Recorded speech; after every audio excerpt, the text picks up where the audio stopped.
guys. I don't know if it was that. So, everyone, what's up? Welcome to the live stream. The event is about to start. On Champion Trap Stream.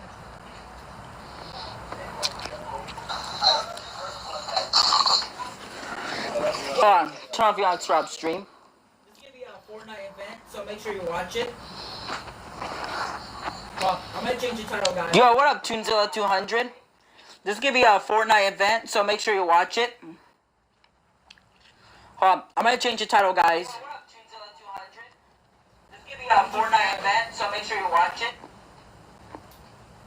Hold on, I'm gonna change the title, guys. Hold on. Let me change the title. I'm watching. Hold on. Let me change the title. I'm watching Fortnite with the people.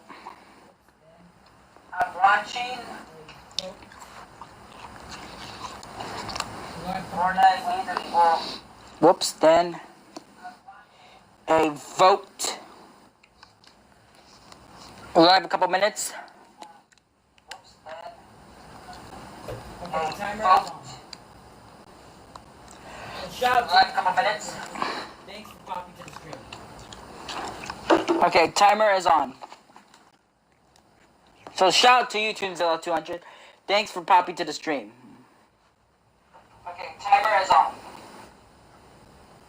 So shout out to you, Tunezilla 200. Thanks for popping to the stream. Guys, you don't have much time left. A lot of people are crowded. This is gonna be the biggest event, guys. We don't have much time left. There's a lot of people are crowded. This is gonna be the biggest event, guys. We don't have much time left. A lot of people are crowded. Oh, dirty dart. Should I go right here? Here, I'll go right here.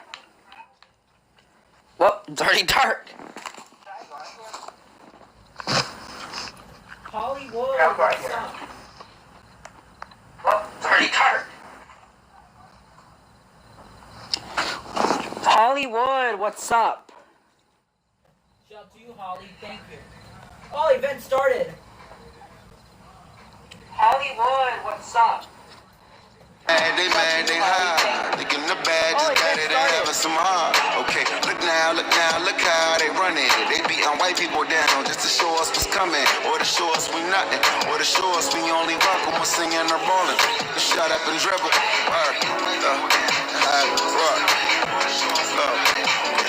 Hey everybody, I'm Carrie Champion. Welcome to So today we are having a very candid conversation with athletes and artists who want to make sure that you use your voice to vote. Voting is your voice. So we have seen Hopefully not to get copyright.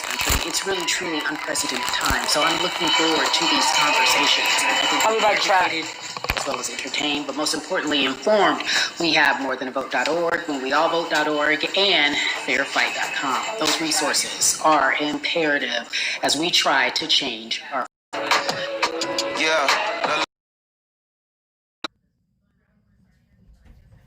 From Port Arthur, Texas, we are talking about Bumby. He is an activist, a scholar, and an all-around gentleman. Thank you so much for spending some time with us. Bun, I don't want to start heavy, but I guess I have to because that's where we are in the world today. It's heavy as hell. And when you think about what needs to happen in this country in terms of change, what's the first thing that you think of?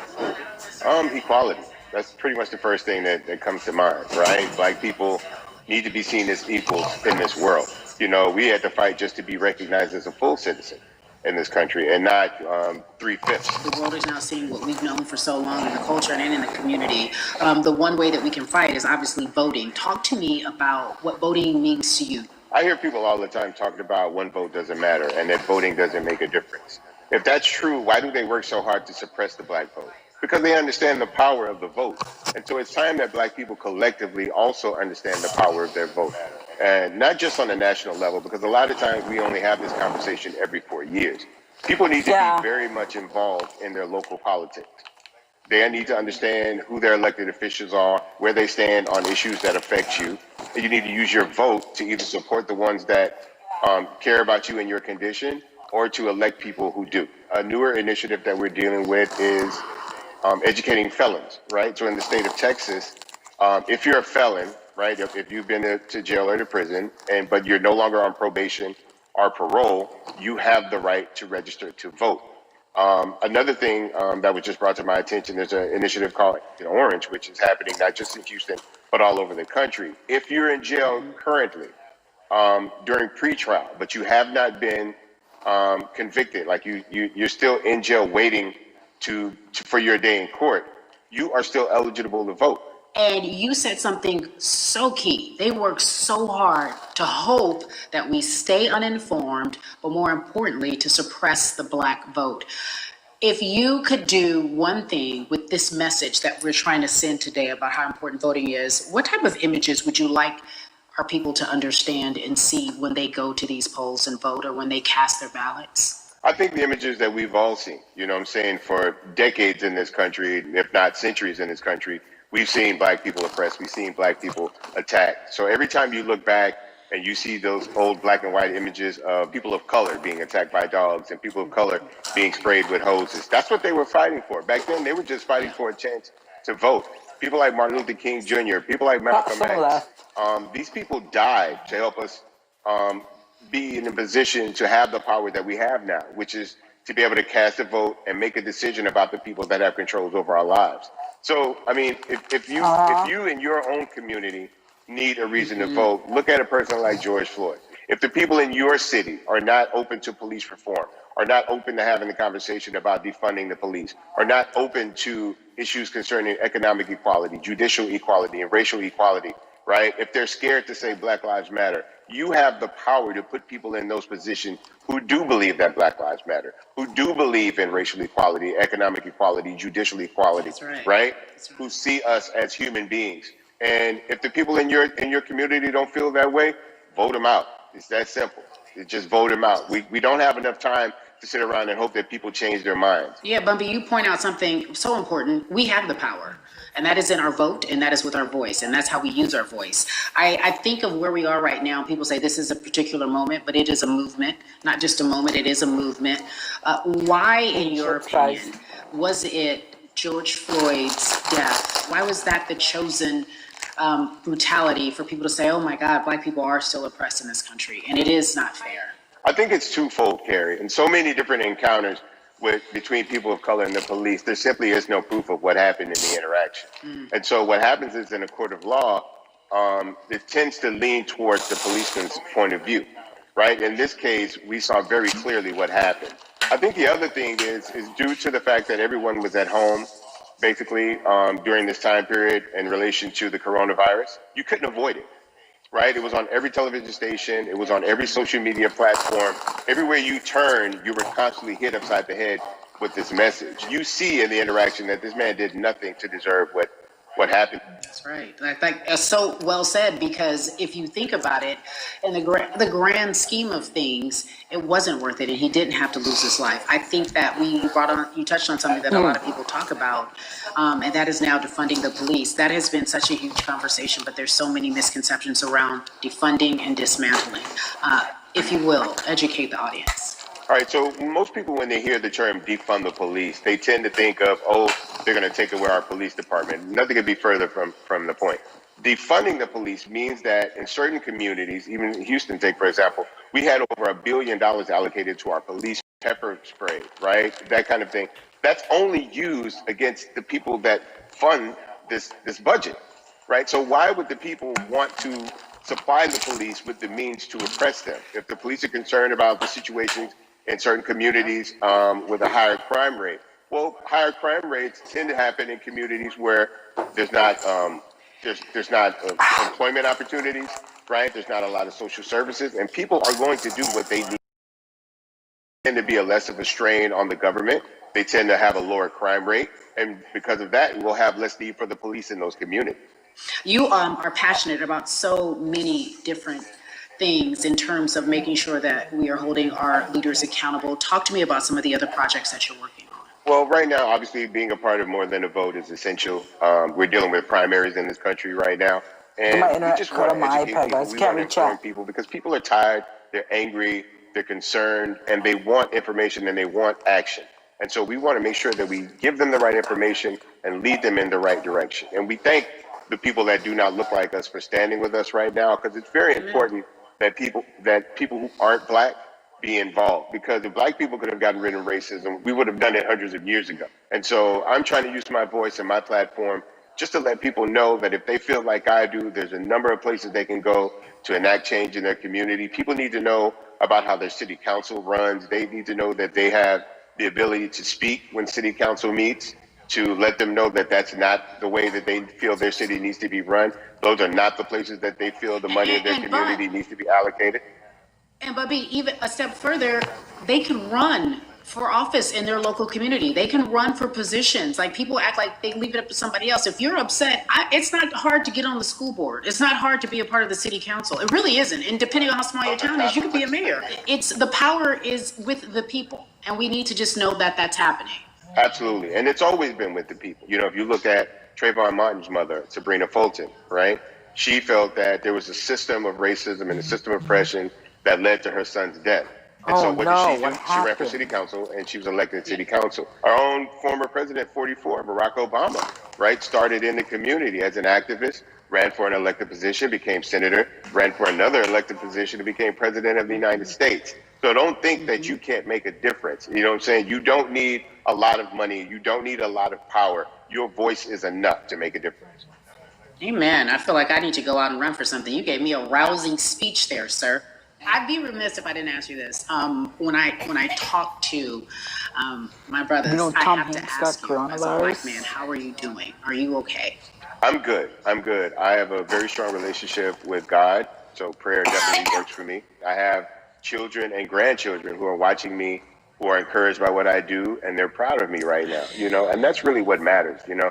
The change starts at home, you know, so as long as you have a support system that believes in what you're doing and supports you in what you're doing, you have everything you need to go out there and fight the good fight. And for those that don't, there's a community of people here to help you. So you can go to places like morethanavote.org. There are many different places that will encourage you, inform you, and they will put you with groups of people that feel like you, that are ready to take action. So no one has to go about this alone if they want to do it. Yeah, we're stronger together. People have been saying it, but that has much more meaning now that we are in our movement, not just this moment. Bumby, it has been an education, always a pleasure. Thank you so much. I appreciate you. Keep fighting. Keep up the good fight.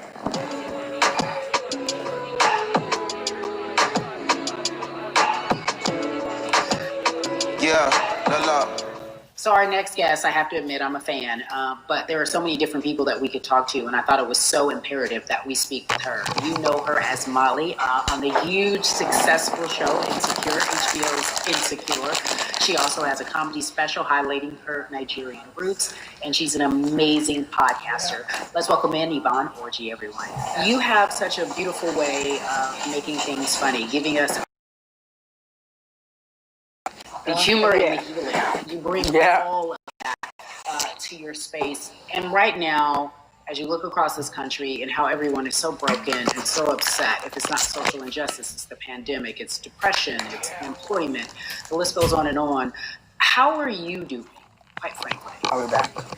You know, I'm rediscovering self in a way that is hard, but necessary, that will lead to ultimate joy. I know it sounds like a lot, but no, I think I personally think that God put all of us on a global timeout. Like, we just, you know, America hasn't done as good as other people when it comes to timeouts, because everyone else is out playing at recess, and we're still in the principal's office hoping and wishing we can come out.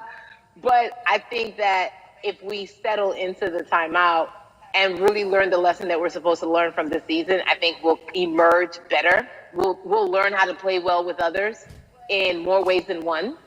And so personally for me, I'm taking this time to learn me in a new way. I feel like I'm being ushered into a new season, and I'm getting still. Because sometimes the busy confounds the work that we're supposed to. I thought I was going to be able to rest like everybody else. And you guys like, nah, we got work.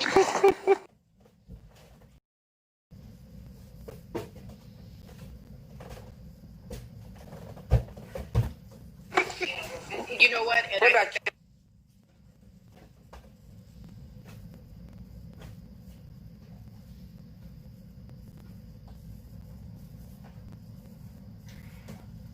what everybody is saying about 2020. It's demanding. Yeah, it's like everyone sit down, be humble, to quote the great prophet Kendrick Lamar.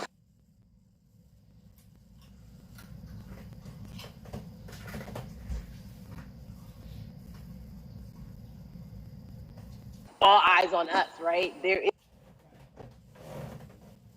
is no, oh, I didn't miss that thing that happened. No, everybody was home.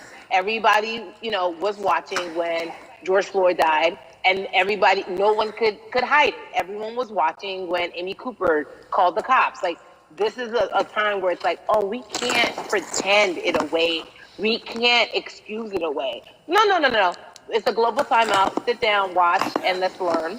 And globally, it's like, hey, we were going business as usual, but it ain't usual no more. Like that's old. Anytime change occurs, it's very uncomfortable. And so right now we're sitting with we're getting we're getting comfortable with the uncomfortable. The minorities, we've been comfortable with being uncomfortable because that to me explains just the existence for whatever we want to do, how we break into our careers, how we live our lives, how we find ourselves first. And that's a lonely road. When you look at, and when you talk about this global timeout, everybody had to pay attention to Amy Cooper. Everyone had to pay. These labels that they put on us, it's like the same way of saying like black on black violence. Also, there's no white on white violence. It's branding. Yeah, right. Day. So no, there is no black on. Yeah, and if you say black on black violence, well then let's brand white on white balance. Like I watched Investigation Discovery. Ain't too many of us featured.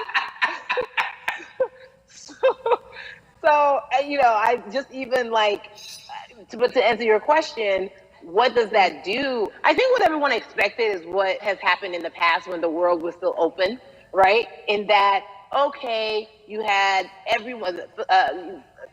From Trayvon Martin to Castillo to Sandra Bland, you had all of these lives lost, and black people made some noise. We rioted, we got out in the streets, we started the Black Lives Matter movement, all of those things, and then white people kind of just like, oh, let's give them something, and then it's just like, is it over? It's like Oscars so black. Okay, good. We gave some Oscars. Are we good now? Like, are we even? And it's just like, oh no. This is not about like a Band-Aid. It's like, yo, we might have to amputate the leg a little bit, but it's all right because by amputating the leg, we're gonna save the body. We're back, chat. And so I think that's what's happening now. Like America is realizing, like, oh, black people aren't just making a little bit of noise. Like the protests are still out.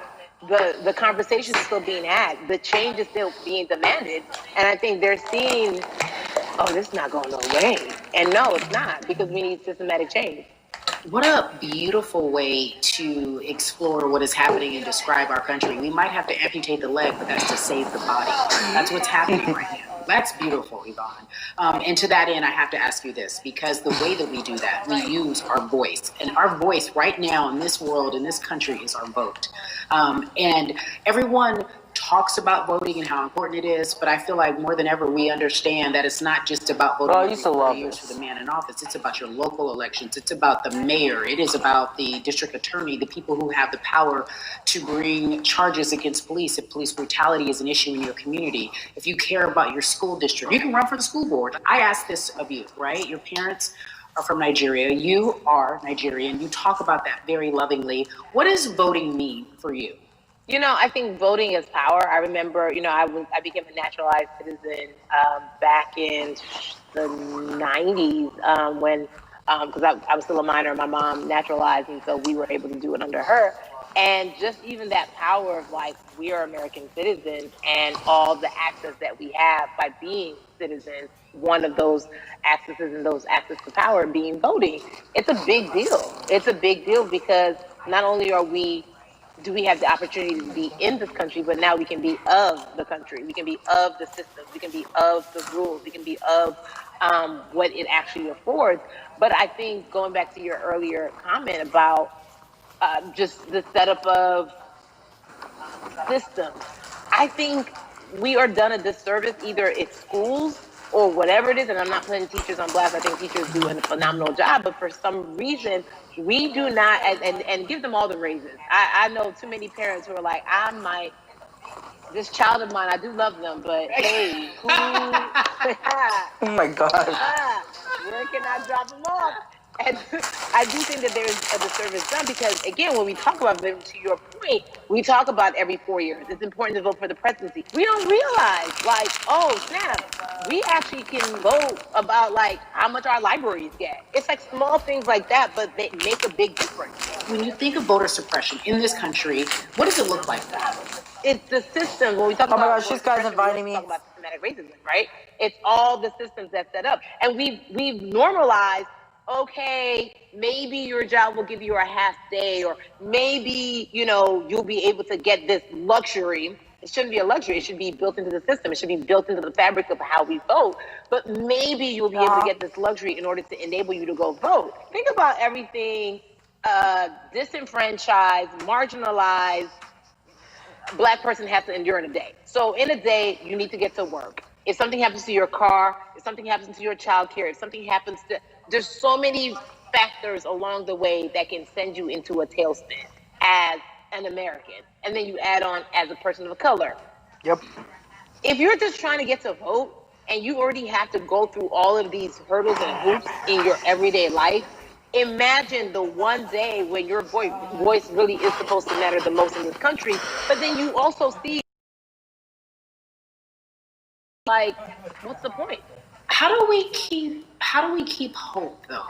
If I'm watching this right now, how do we as a people stay hopeful? How do we believe in the promise that these quote unquote forefathers have given us? Because have you met Black people?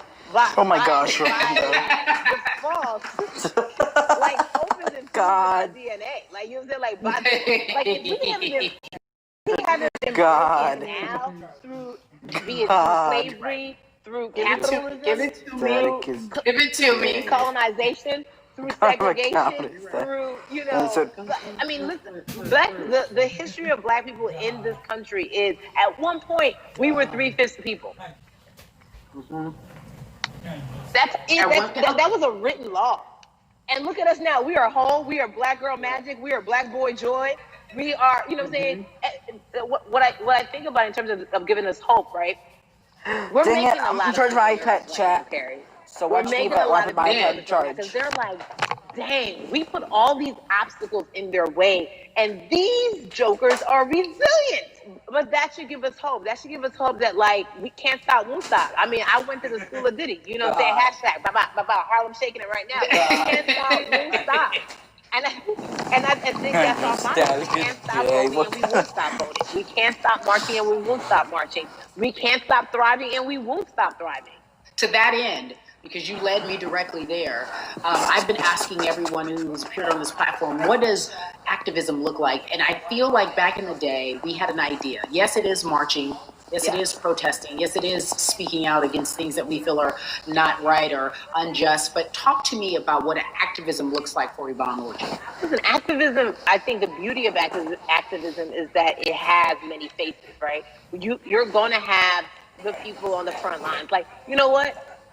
Martin Luther King marched, but there were a lot of women who were in the homes like, hey, BT Dubs, when they come back, this is how we support all the people who are marching on the front lines. And we're going to be here doing what we know to do best here. And you know what? Somebody needs to bail them out of jail so now we need to be in the community, getting money or whatever it is. So it's like everybody has a position to play. And so play your position like a shortstop, bro. So whoever you are and whatever you do, play your position. So activists could look like, you know what? I'm not the one that's built to be on the front line, but you know what? My pockets go deep, so I'm gonna support the people on the front line.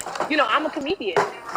Black joy is a form of activism. There's always a call for entertainers or celebrities that have the platform to do something. Why aren't you speaking out? I'm not a believer in thinking that it's mandatory. Like you said, everyone can be an activist and be activated in different ways. But talk to me about the connection. Talk to me about the marginalization in your world and how you feel like it even inspires you to say more and use your platform to do more. Beneath the surface of what we do, like Niecy Nash says, it's the who, right? The who is the person who's going to be like, hey, let me call this out. Either blind racism in terms of overt racism, in terms of ways that we can be better, in terms of ways that we can actually be more uplifting to the community that you may not even realize that you're serving. Before I let you go, talk to me about the urgency, in your opinion, for people to vote, our people to get out and vote this coming election. Ow. Yeah, I mean, guys, if you think you're tired now, I'm telling you right now, we cannot take this sitting down. We can't take this jokingly. I understand that it may be hard to figure out who to vote for, but at the end of the day, we got to vote for our families. We got to vote for our legacies. We got to vote for continued progress. We have to vote for Ronaldo. Upward mobility. We have to vote for equality in a way that is long lasting. And if we succeeded before, we can do it again. You talk about the whole. This is the time. This is not the time to give up. This is not the time to pretend a way that we haven't made progress. We have. There's still much more to be done. And you know what? We might have to get to a point where we pass the baton to our children and our children's children, but we still have work to do now for that generation.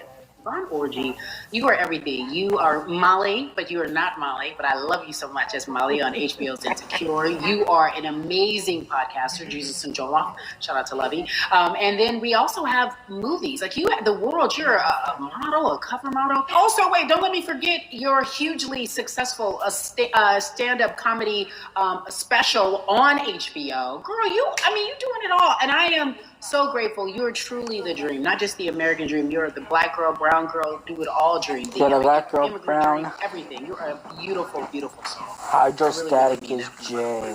Yvonne Orgy, ladies and gentlemen, nothing but the best and excellence personified. Thank you so much. I love you so much, Mama.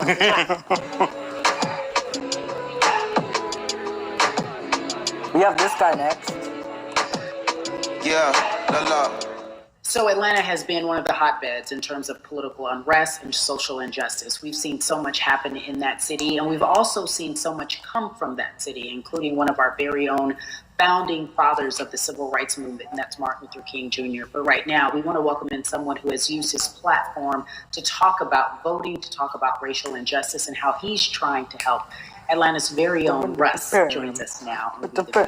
Russ, I'm not going to fan out and tell you what some of my favorite songs were that I listened to repeat. Well, let's try to get to the topic at hand. So we got to talk about, recently you did an interview where you shared your outlook on culture and music. And you also were very candid about the fact that you have a privilege and that it's necessary for you to give back. Tell everybody about what that means. It's very obvious. I'm white and I'm in Black culture and I'm benefiting financially off of it. So I feel like if you're a white person financially benefiting off of Black culture, you have to put finances back into Black culture. It's just that simple. The screenshots with your feelings, it just comes off like fake empathy because it comes off very dismissive and very oh, that sucks for y'all, but anyway, back to what I was doing. Have you felt that way always, or is it now because of the time of where we are in this country? I've always had the feeling. I think now it's just obviously elevated. It's a new level, and there's new, it's to the point now where you can't. First of all, you can't not say anything. Second of all, though, I just think saying something isn't enough anymore. I think, if you have the ability to put money back into a culture that you're financially benefiting from, have the ability to, you should.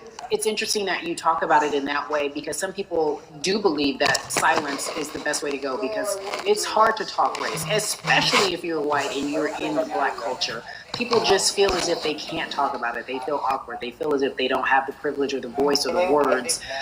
How do you find yourself right now in terms of interacting with people when they talk to you about social injustice, police brutality, what's going on in this country right now? Well, first of all, picking and choosing whether you want to be silent or not about race, that's a privilege in and of itself. But I try to just do my best to listen to the black people around me and the educated black people I have in my life. So I do my best to not act like I have all the answers for everything, especially in a culture that I'm not from. But that's why when we decided to raise the money for Black Lives Matter organizations, when we raised 500,000, we got on the phone with some of the women who started Black Lives Matter. I got on the phone with Tamika Mallory. I was on the phone with Karen Civil and talking with my friends to make sure the money went to like the correct places. Sorry, guys. And people who really need it. It's just about listening. That's all. It's about listening. Let's talk about that for a moment, because the way I think of activism, for me, it looks very differently. It's not necessarily just protesting on the front lines. I think that's great. But what about being an activist in the way in which you have decided to be one? What inspired you? What did it look like? You said you raised money for Black Lives Matter. What did you do? Walk us through everything that you did and how you find yourself in this moment right now. So for me, it was 3 years ago. I had like a string of festivals, and I decided I was going to wear T-shirts with a message on them because I figured, what better time to use a platform than in front of a bunch of people. So one of the T-shirts I wore was, "If you want to change the system, speak up. White silence is pro-racism." The whole thing, and it didn't really it kind of got swept under the rug back then.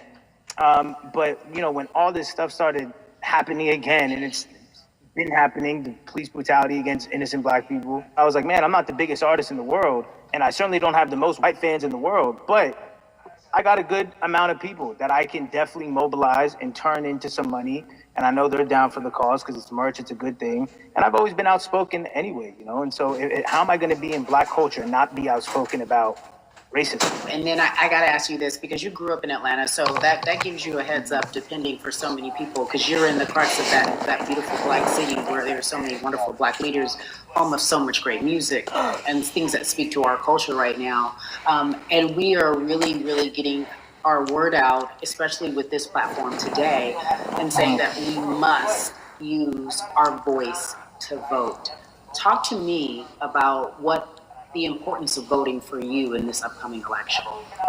Yeah, so full transparency, I had never voted before, ever.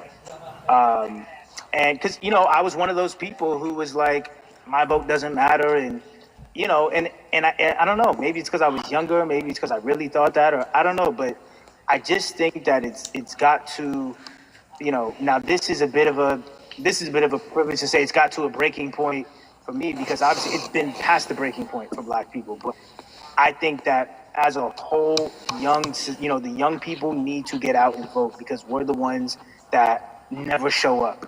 You know what I mean? We never show up to vote, but we're the future. So it's like, look, we got to go out there and vote, and then whatever happens, but at least we did our part.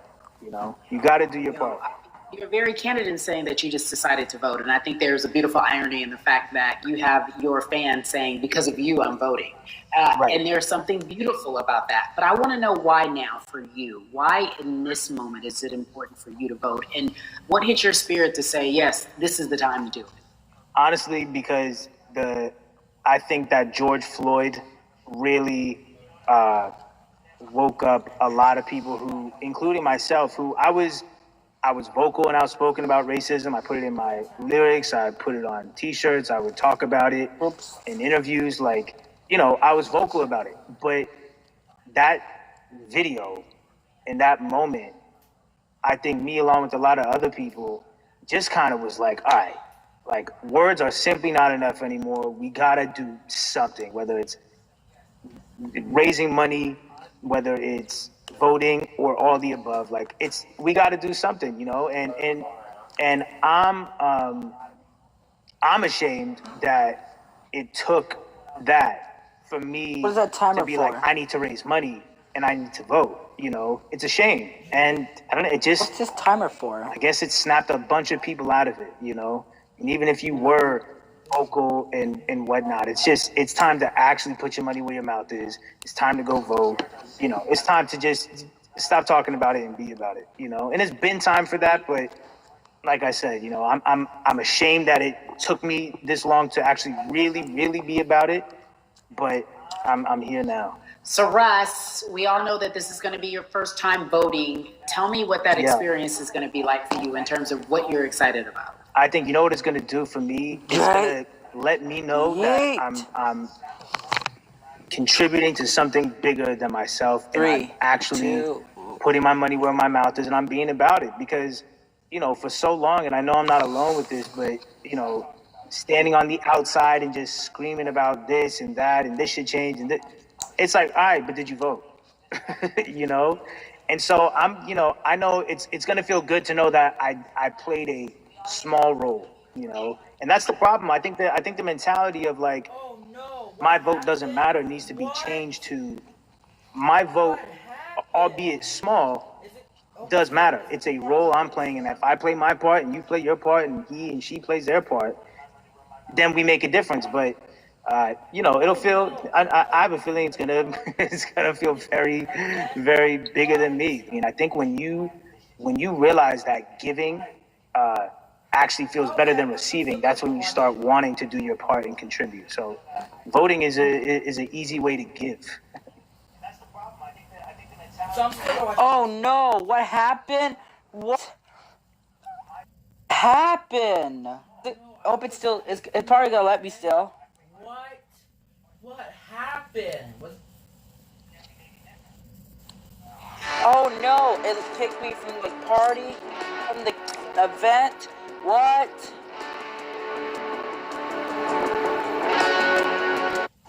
Okay, I'm still be able to watch it.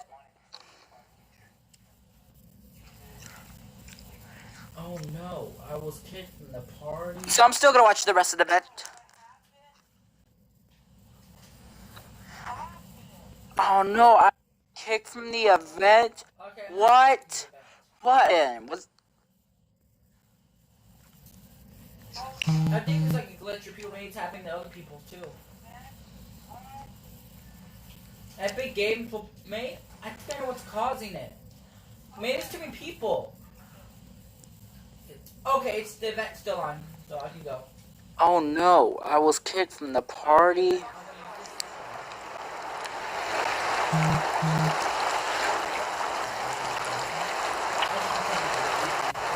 Okay, I'm not kicked from the event. I think it's like a glitch where people maybe tapping to other people too.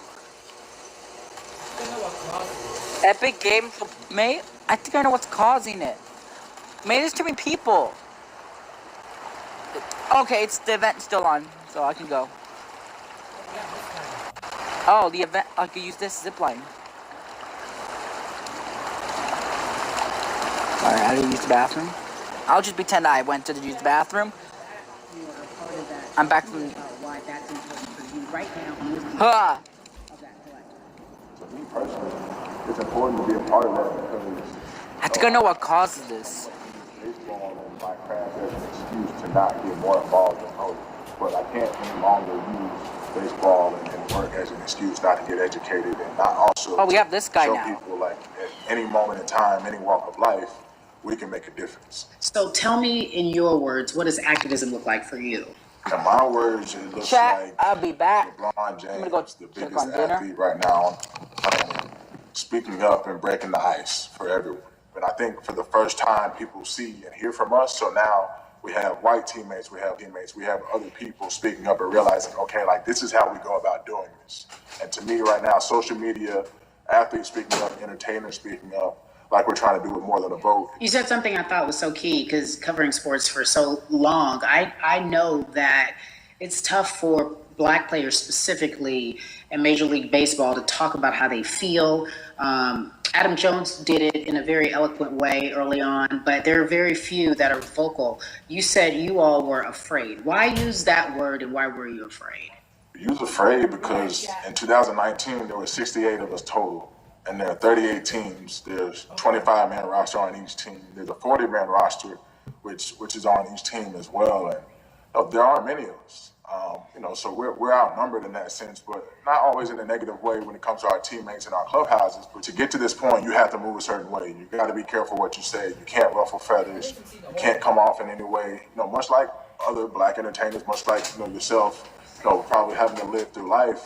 every day, but to get to the highest level, you gotta button up. We're back, you gotta chat. be seen and not heard. So baseball looks, like I said, Sorry, I it's got time kicked. for us to try and I speak hope I up won't and get make a kicked again. difference and show it's okay to do so because we can't be quiet any longer. That is a button up, be quiet, be seen but not heard. That is an expression that a lot of Black folks can relate to in whatever aspect Well, at least I'm seeing the whole event. professionalism that they experience, especially if they don't work for themselves. They just feel that. That is also a socialization that we have as Black folks, especially, like you said, if you want to get to the higher level. And for so long, I felt it bubbling right underneath. I don't know what time the event is going to end. Many of us who were in whatever positions we We'll were, find who out. had platforms, were tired of pretending and spending so much time making others comfortable while we were uncomfortable.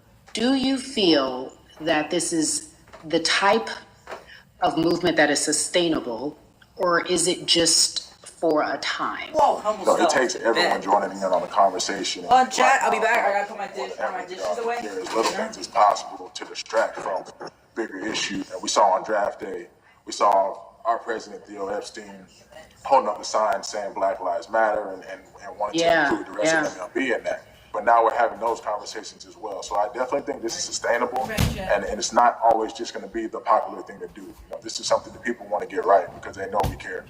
Jason, you said you think it's sustainable, that what you're seeing, especially with your colleagues in baseball, that this can be something where you're feeling more comfortable, feeling more safe to share how you feel about social injustice and police brutality.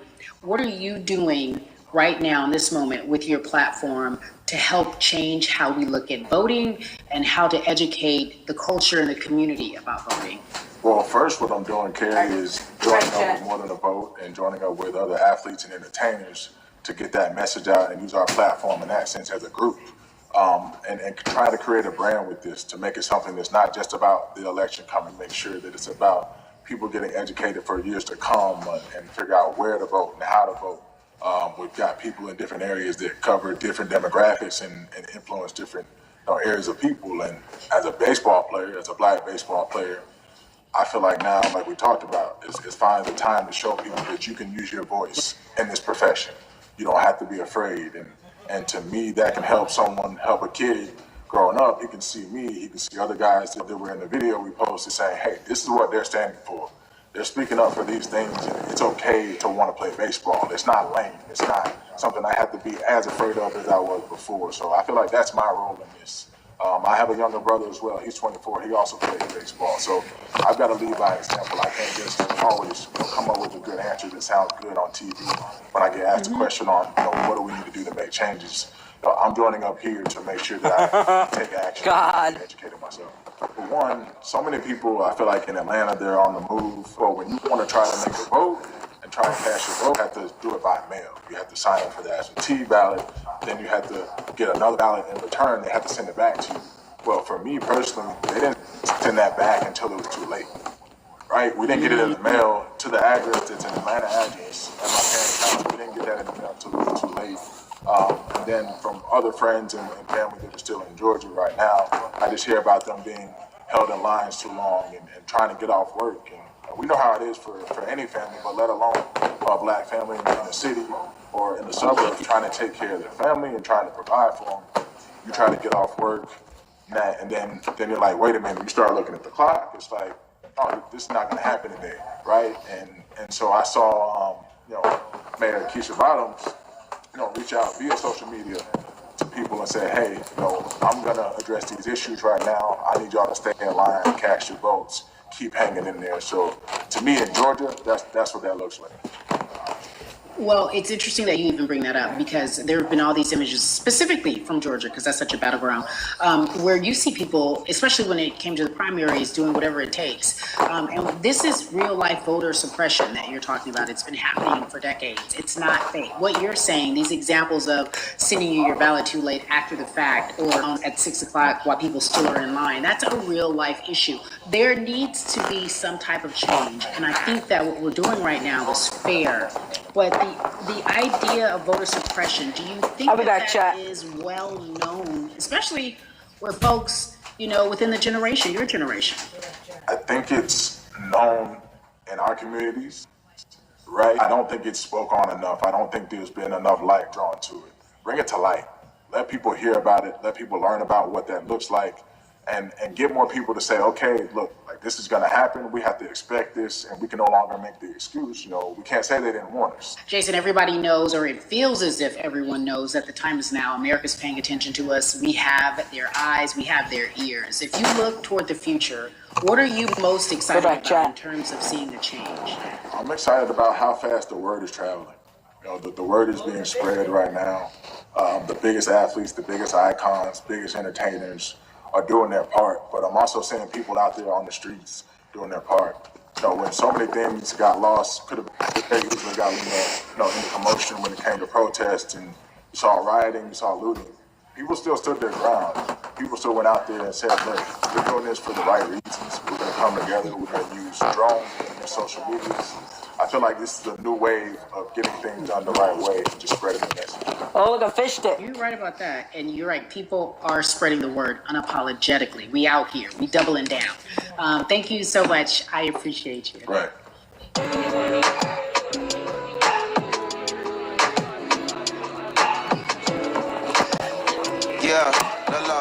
Hey everybody, I am so excited to welcome a friend, a brother, family member, if you will, former colleague, He's the last person. great sports analyst, philanthropist. He does it all, and he's here to give us his time and his platform to talk about something that is so important. Everybody, welcome Jalen Rose to We the People. Talk to me about how important it is for the people who know you and love you and look up to you. Why is it so important that you use your platform to talk about voting? Initially, we have to get past the stigma of the mental systemic racism that comes with the presidential race, governors, mayors, senators, judges.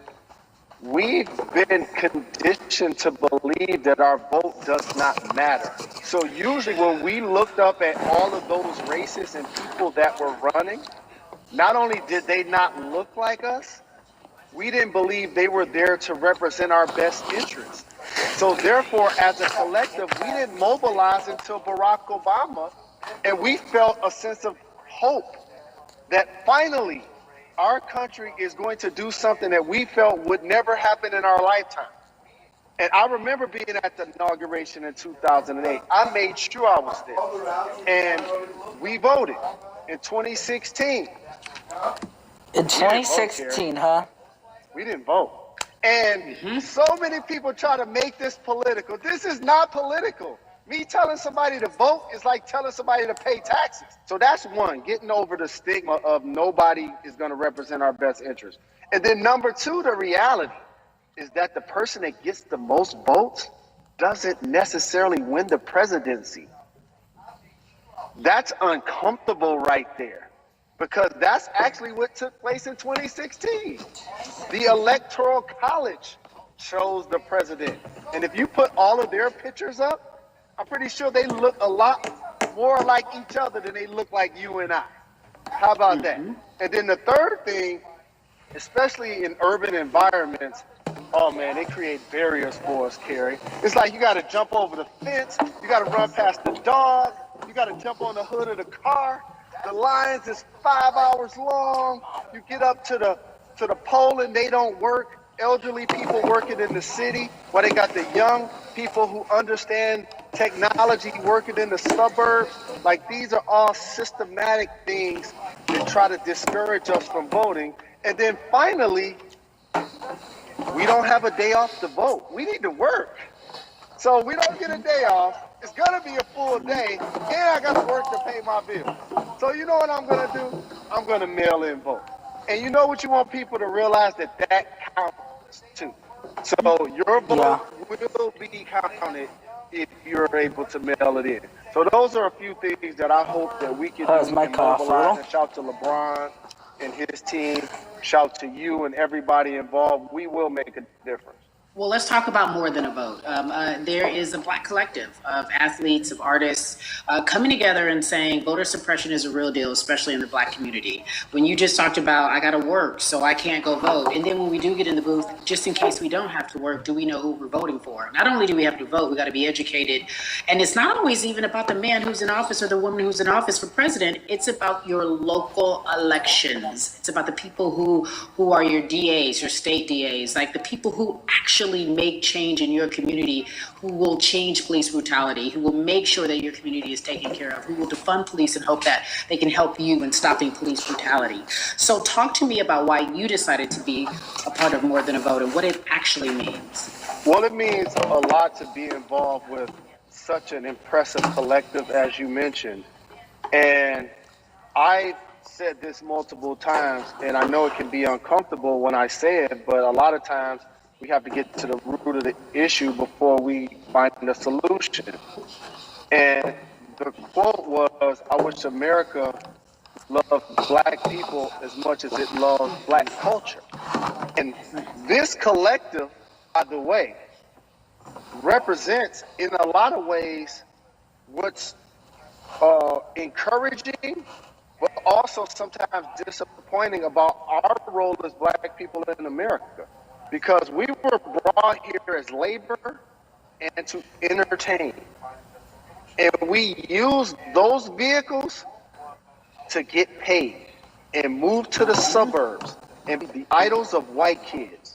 And so now that we have this collective, I would say sports and entertainment represent the most powerful group of Black men in the United States.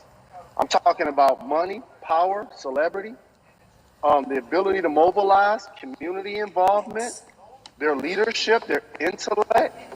And so to have all of us pull it in the same direction at the same time for anything At the same time, that we're passionate about is going to be a difference maker, but it's definitely going to be a difference maker in the 2020 vote, because we're going to make sure we inform everybody that they can let their voice be heard, and failure is not an option. Jalen, what does voter suppression look like to you? A perfect example took place recently, Carrie, in Kentucky. It was 6 p.m. at night, and so many people were standing in line enthusiastic to vote. And you know what they did? Locked the doors. And you know what the people did? They continued to bang on the doors, continued to bang on the windows. They continued to let it be known they were not going to leave the premises until they got a chance to vote. And you know what ended up happening? They opened those doors and allowed those people to vote. So do not be discouraged. These barriers show you that it matters, and we're here to help you break through them. The same thing with our platforms and voices, Carrie, because you know what's going to happen. At some point, Breonna Taylor is not going to be trending anymore. People are not going to be protesting anymore. But it's still up to us to keep making sure that our voices get heard, and this is one way to do so. Right, and that is a form of being activated, being an activist. It doesn't have to be protesting. It doesn't have to look like what you think traditionally activism looks like. It's voting. It's that simple. We now have to understand, like, this is a critical mass moment for this movement to continue to hold up as much steam for as long as possible. And that's what this collection is going to hopefully allow for that situation to happen. Jalen, in today's age of technology, it should be easier to vote. No doubt. It's like we call these devices smartphones, but yet I can't vote from it. All of the things that we do in our lives are in our phone. All of these barriers are things that people will need to overcome in order to create a level of enthusiasm to vote. And again, this is not political. It's your right to do so. And there's so many times where you feel like somebody may have gotten done unjustly in your community. Pay attention to who the judges are, who's running for Senate, mayor, governor. Pay attention who's running for president. And let's make sure in 2020 we make a difference. Why is More Than a Vote so important and invaluable in our community right now? Well, because right now, I think we have an opportunity to let our voices be heard louder than ever. Anytime you see the mobilization of white kids holding Black Lives Matter signs, that means there's a breakthrough. What? Now, what happens with that breakthrough is the next step. You're going to look down in your email, Carrie. You're going to see all of these companies telling you how they're going to work on their diversity, how they're looking themselves in the mirror. They need to make change, just like in sports, right? Look on the field and on the court, all those black players. Further you get up, it's like altitude or a ladder. It gets thinner and thinner. And so a lot of people talk about the system being broken. I hate to remind people that it's not broken. It was built this way. And one of our ways to help change the system is to vote. So that's why more than a vote is so very important, so we can make sure everybody participates and gives themselves an opportunity to let their voice be heard. I think it's interesting because you talked about black men being very powerful in the U.S. if they're athletes and entertainers, because for so long those have been the only avenues traditionally to create wealth. The NBA season comes back. What are your feelings on the season coming back in the midst of everything that is happening? I think you'll see players challenging the establishment more. You're going to see them say, okay, if you have all of these marketing and promotional deals, how many of them are with minorities? How many people are you employing in NBA? What about certain teams? Who do you have as a minority owner? Or what about the candidates that you have for positions of power? NBA players have proven as blacks that they are now movers and shakers in the game. They're now the dog, not the tail. So if they decide not to play, some of the biggest social changes and conversations have taken place in sports that weren't during the game. Colin Kaepernick was before the game. The Ali Summit was a press conference. So they could mobilize if they chose to. But if you do play, challenge the league. Black Lives Matter on the jerseys. Continue to make sure that every time people are watching the game, they're also seeing the movement happen. Jalen, I appreciate you because you are always entertaining and informative at once. I really, truly am looking forward to the NBA season. Thank you for working with More Than a Vote because your voice, your platform, all of it is needed, my friend. Be safe, okay? Yes, ma'am. I love and appreciate you. One call away always. Thank you. Love you, brother. Okay. Love you too.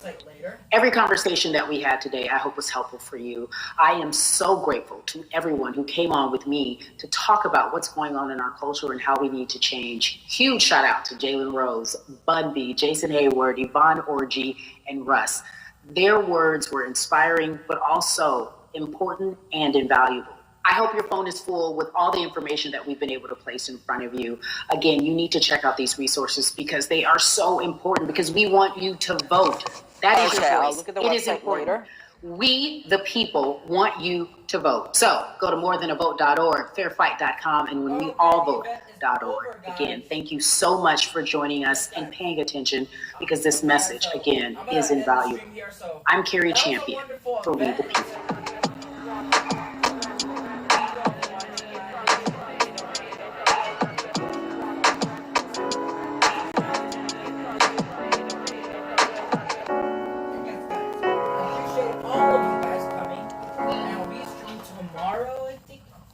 I'll stream to the next event, guys. So yeah. Okay, the event is over, guys.